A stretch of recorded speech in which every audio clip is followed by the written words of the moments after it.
I think anything that we do in which we can incorporate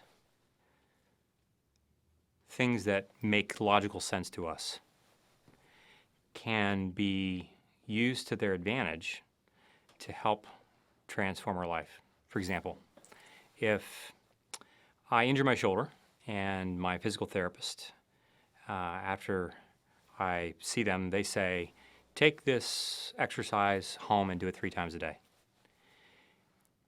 I'm not very likely to do that unless they tell me, and when you do this, this is what's going to happen to the tendons in your shoulder. We are much more likely to embody behavioral change when what we are doing with our bodies, whether that means by my body, whether that means what I'm saying, what I'm thinking, what I'm feeling, what I'm acting, if those things make sense to me, and if they make sense in terms of how I can literally apply them in the real world.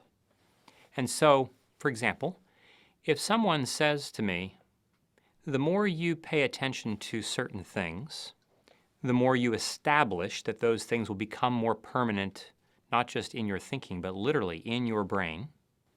And then I'm invited to pay attention to other things that can change the nature of how my brain is wired. I'm much more likely to do that, especially if you give me concrete practices, such as meditation practices, for example, that can change the way my brain is wired. Those and many other elements of neuroscience, I think, become grist for the mill, whereby which I can begin to make sense out of why I do what I do. The reason we even talk about wanting transformation is because at some point in our life, we can look around and say, my life is doing things that I wish it weren't doing, and I want that to be different in very concrete, practical ways. How can I make that happen? We hear preached, we hear taught all the time things like, be renewed, be transformed by the renewing of your mind.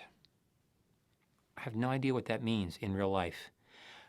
But with what we're discovering about the way neuroscience works, it gives us tools whereby which we can help people make sense of what that might actually mean in real time and space.